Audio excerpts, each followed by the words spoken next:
Muito bem, pessoal, então essa é a nossa aula introdutória sobre metabolismo e nada melhor do que introduzir vocês ao metabolismo falando de energia, tipos de energia e transformação de energia nos sistemas vivos. Até porque a vida só é mantida no planeta porque nós conseguimos, por exemplo, transformar a energia eletromagnética em energia potencial química, né? Olha só que interessante, metabolismo quer dizer o quê? Metabolismo vem de metabole, que significa mudança. Então, o metabolismo é a capacidade do nosso organismo, por exemplo, de construir, de quebrar ou de transformar moléculas, gerar mudança. Claro que para gerar mudança, a gente precisa de energia, já que a energia é a capacidade de gerar mudança. Então, metabolismo é mudança. Nós vamos dividir, geralmente, as reações metabólicas em reações catabólicas, vias catabólicas, são aquelas que geralmente liberam energia no processo. Né? Claro, toda reação, ela muitas vezes necessita de uma energia de ativação. Mas uma reação catabólica, mesmo que consuma um pouco de energia para acontecer, os seus produtos vão ter muito menos energia do que os reagentes, ou seja, ela liberou energia. Então, as reações catabólicas, na maioria das vezes, né, liberam mais energia do que necessário para que elas sejam quebradas, é claro. Muito bem, então olha só. Reações catabólicas nós podemos colocar, por exemplo, a própria respiração celular. Na respiração celular, o que nós temos? Nós temos um combustível, a glicose, C6H12O6, né? Este combustível é um agente redutor, né? Ou seja, ele tem a capacidade de doar elétrons altamente energéticos e ele será oxidado pelo oxigênio. Então, o agente oxidante vai roubar elétrons do combustível, do agente redutor, daquele que tem uma energia potencial. Esta transformação energética catabólica, ou seja, eu vou quebrar a molécula de glicose, vai liberar CO2, água, mais aproximadamente 32 ATPs. Então, uma via catabólica, eu oxidei a glicose, quebrei a glicose em moléculas inorgânicas, liberando energia. Por que eu liberei? Eu tenho certeza que eu liberei energia. Por quê? Porque a energia dos meus produtos é muito menor do que a energia dos meus reagentes. Então eu liberei energia nesse processo, uma parte eu transformo em ATP e a maior parte, 60%, 70%, claro, eu vou acabar perdendo como calor, como a gente vai ver na segunda lei da termodinâmica. Uma estrutura catabólica, claro. Se tu pega, por exemplo, a digestão do amido, aí este amido tem que ser quebrado em maltose, por uma enzima chamada maltase, por uma enzima chamada amilase, amilase salivar e amilase pancreática, né? Amilase salivar também chamada de ptialina, vai quebrar amido em maltose. E esse disacarídeo, depois lá no intestino delgado, na porção do duodeno, nós temos lá o chamado suco entérico, que tem as disacaridases, e as disacaridase maltase vai quebrar a maltose, liberando duas glicoses. E aí, claro, eu posso ainda quebrar essa glicose liberando energia. Então, uma via catabólica, né? Uma via de quebra. Claro que para quebrar amido em maltose, eu preciso de uma atividade enzimática, ou seja, eu preciso de um investimento energético. Um investimento energético. Mas por que esse investimento energético, né, é necessário, dessa quebra de moléculas? Porque quando eu chegar na glicose, eu vou compensar. Eu vou pagar esse investimento que eu fiz na digestão do amido, porque o amido contém muita energia em suas glicoses. Então, esta via catabólica, né, mesmo que ela tenha um investimento energético via atividade enzimática, ela tem um rendimento absurdamente alto. Percebam? Ok? Já as vias anabólicas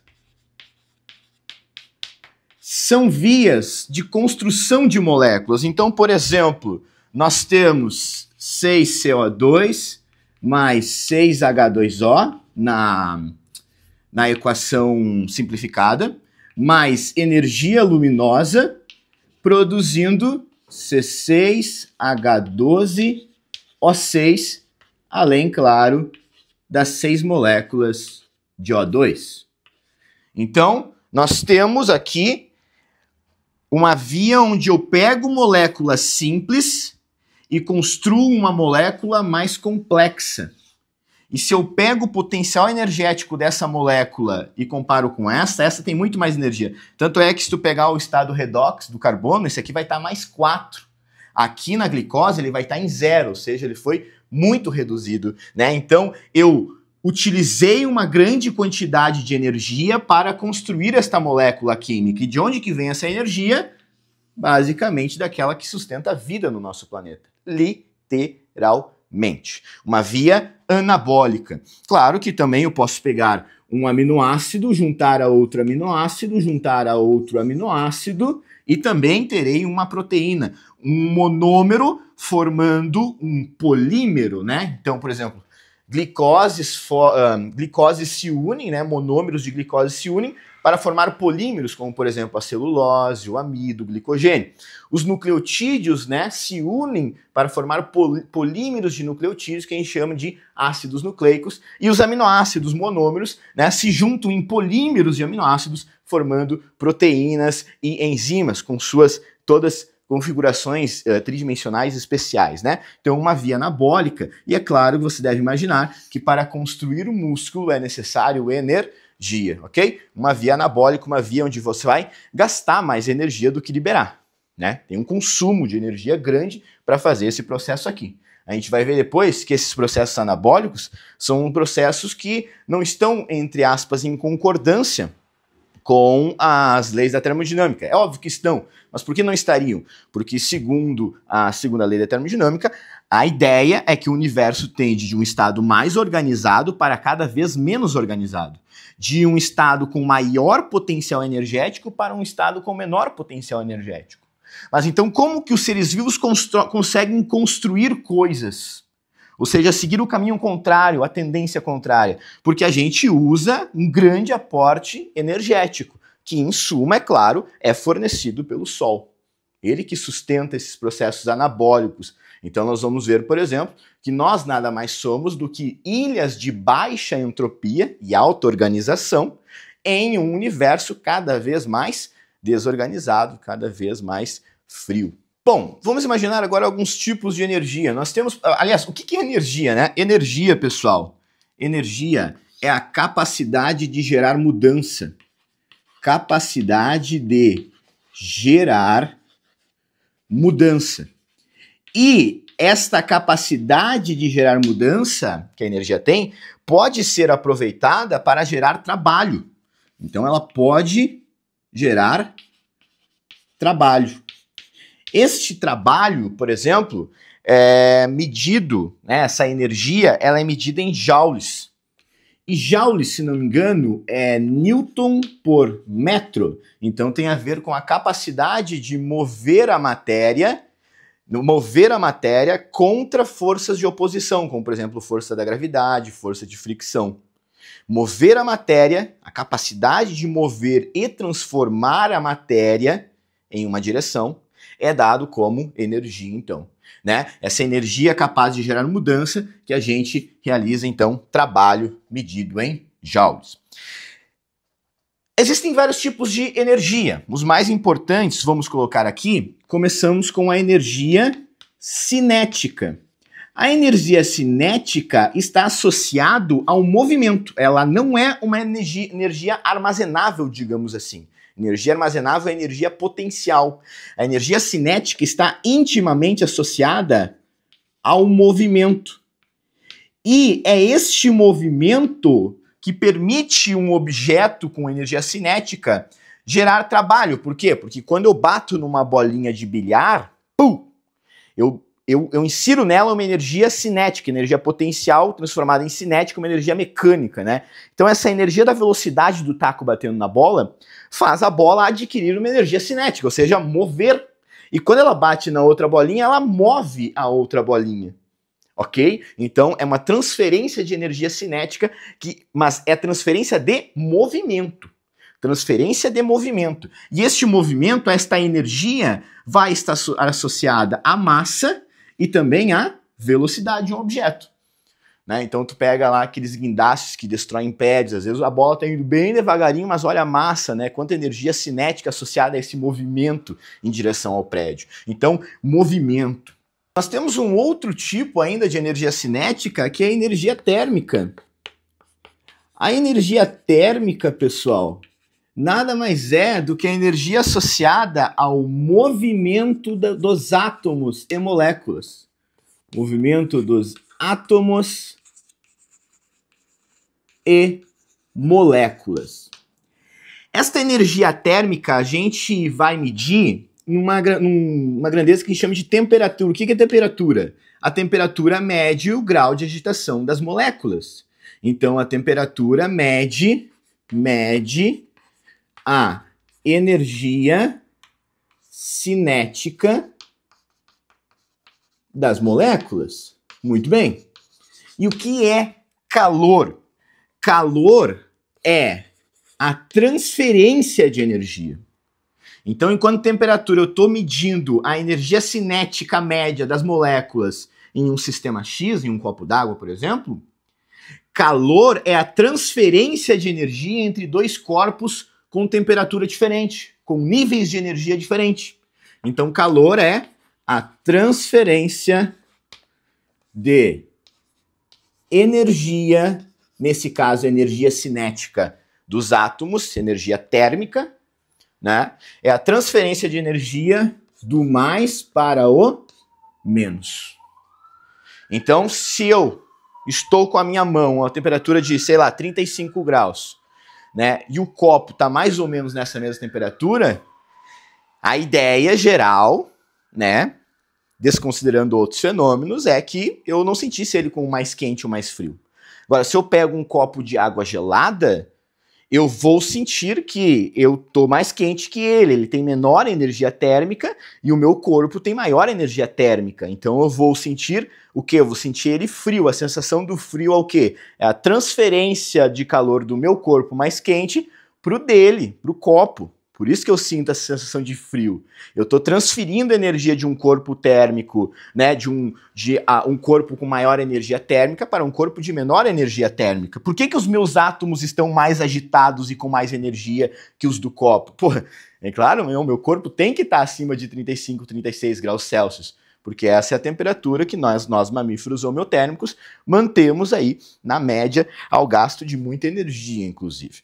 Muito bem. Então, energia cinética, movimento dos corpos, energia térmica, movimento das moléculas e átomos, né? Sempre aí sendo liberada com uma forma um pouco mais degradada de energia. Já tivemos a energia cinética, nós vamos ter também a energia eletromagnética. Exemplo de energia eletromagnética, né? Nós temos daí energia UV, nós temos a energia dos raios gama, nós temos todo o espectro visível, né? E dentro deste espectro visível, a gente usa ali a região próxima ao azul e a região próximo ao vermelho, amarelo, laranjado para fazer fotossíntese. Então nós aproveitamos e transformamos a energia eletromagnética nessa região do espectro, aqui próximo a 400 nanômetros, aqui próximo a 680 nanômetros, né? Nanômetros é o comprimento de onda desse espectro eletromagnético, que vai variando, e nós vamos converter, né, esse azul e esse vermelho basicamente em glicose, ou seja, vamos converter a energia eletromagnética em energia potencial química. Agora, o que seria energia potencial? Aí é que tá. O que seria a energia potencial? A energia cinética, ela não armazena energia, porque a energia está associada ao movimento do corpo. Já na energia potencial, é uma energia, entre aspas, armazenável. Armazenável. Por quê? Porque a energia potencial, ela depende da composição, ou localização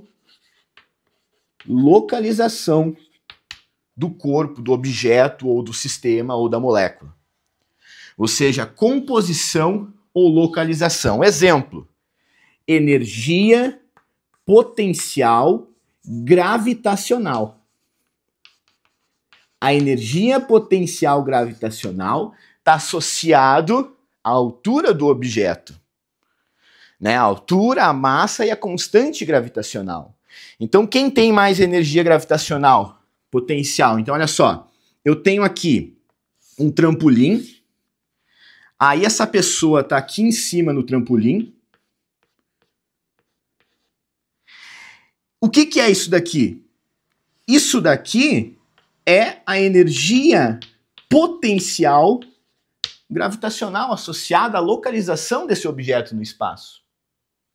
E essa energia potencial gravitacional, quando esse indivíduo pular, essa energia potencial gravitacional vai ser convertida no quê? Vai ser convertida em energia cinética.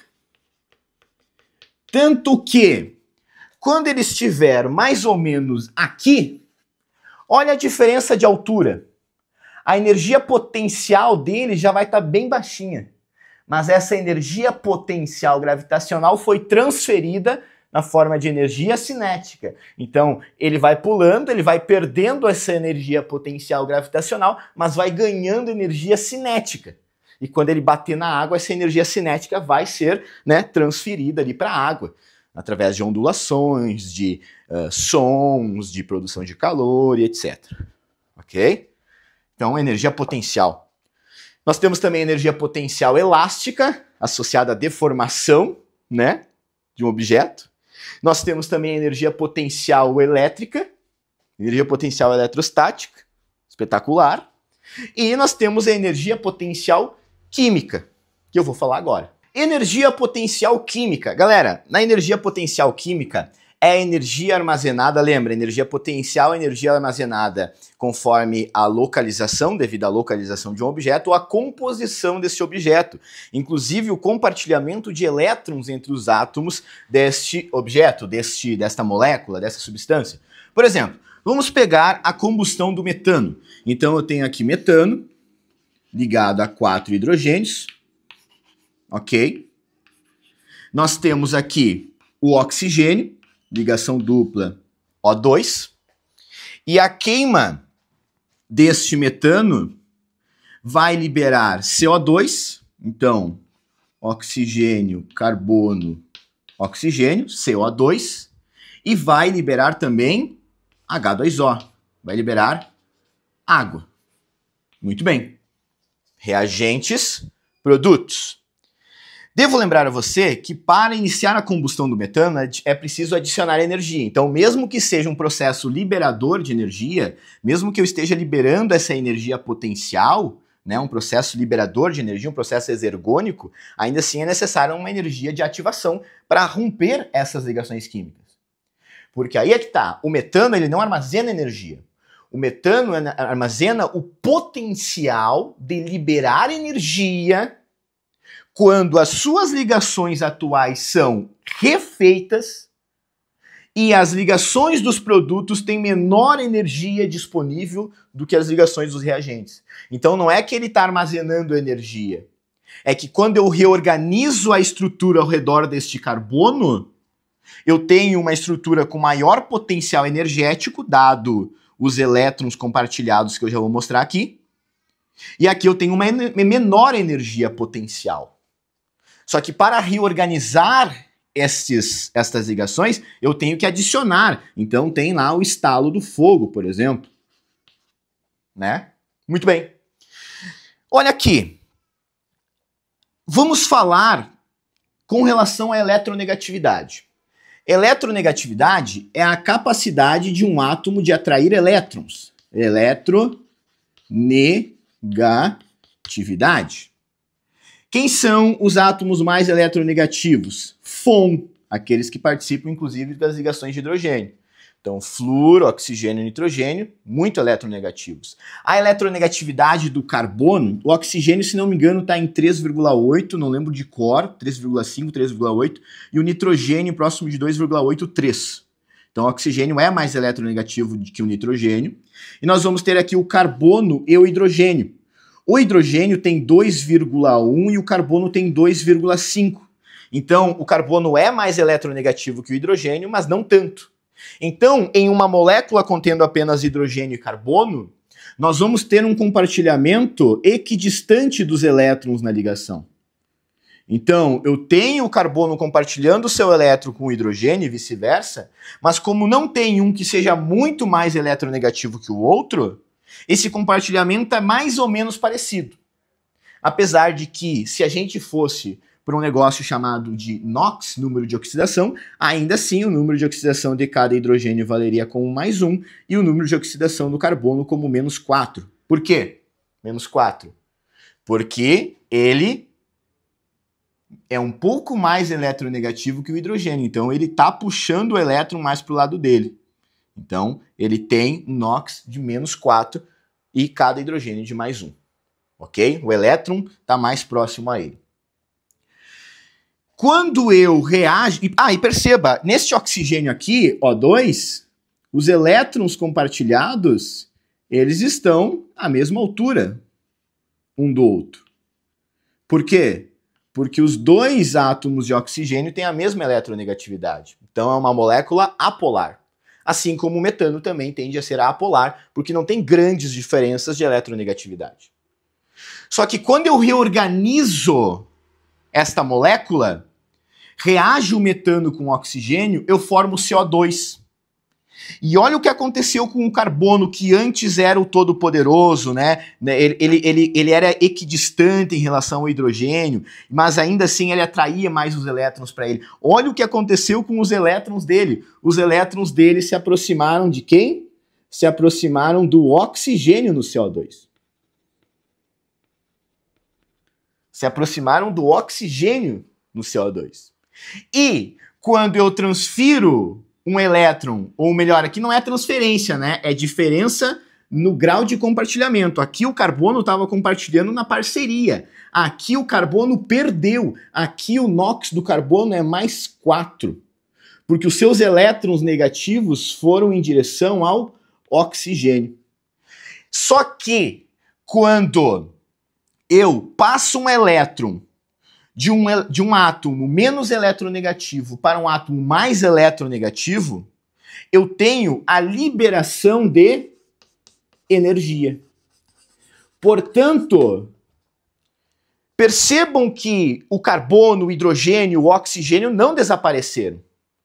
Então, na queima do metano, o que tu está observando? Está observando luz e calor, está observando a liberação de muita energia. E de onde que vem essa energia? Vem do fato de que o metano, com o seu carbono todo gostosão ali, compartilhando os elétrons igualmente, tem os seus elétrons puxados, arrancados em direção ao oxigênio, liberando energia nesse processo.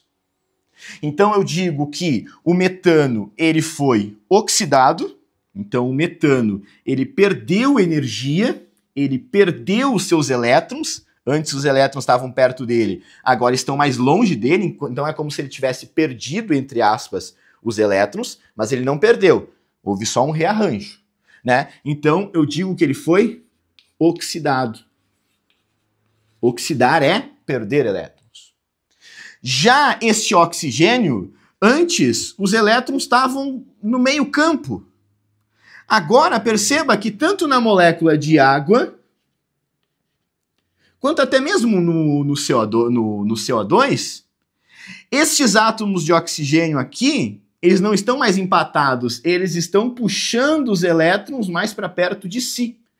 Por que esse oxigênio está puxando os elétrons mais para perto de si? Porque a eletronegatividade dele, ou seja, a capacidade de atrair elétrons, é de 3, tanto e do hidrogênio é 2,1. Então, olha só, esse hidrogênio também, que estava aqui na molécula, que tinha ali um emparelhamento meio equidistante com carbono nessa parceria, ele também perde os elétrons, né? Vai em direção ao oxigênio. Então, perceba, esse O2 estava no seu estado oxidado, e como ele ama elétrons, O oxigênio, ele ama elétrons, não é à toa que a gente usa ele para queimar combustível, assim como o nosso carro.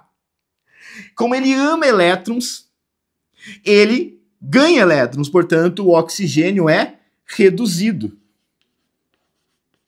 Reduzido. E ele não ganhou elétrons, na verdade, ele tem elétrons agora mais próximos de si do que tinha antes. Então ele, entre aspas, ganhou elétrons e se tornou reduzido. Então isso é uma oxirredução, que eu também vou falar em outra aula específica para você. Mas por que eu fiz tudo isso daqui para mostrar para você? Porque eu tenho uma energia potencial química armazenada na estrutura da molécula. E o que é a estrutura da molécula? Compartilhamento de elétrons entre átomos. Então eu pego aqui uma molécula cujas ligações covalentes estão compartilhando equidistantemente os seus elétrons, e ao adicionar um comburente, ou seja, um agente oxidante, eu vou roubar esses elétrons. Porque esse é mais eletronegativo que esse. Então esse vai roubar os elétrons, liberando CO2, só que essa mudança no compartilhamento de elétrons faz com que o elétron salte de um nível energético um tanto maior para um nível energético um tanto menor. Então eu liberei muita energia na combustão. Ok? Tá saindo os átomos que entraram, mas a energia tá saindo também de outra forma, como calor, luz, que eu vou usar, por exemplo, para mover lá uma turbina, ou seja, eu vou transformar ainda essa energia em outras.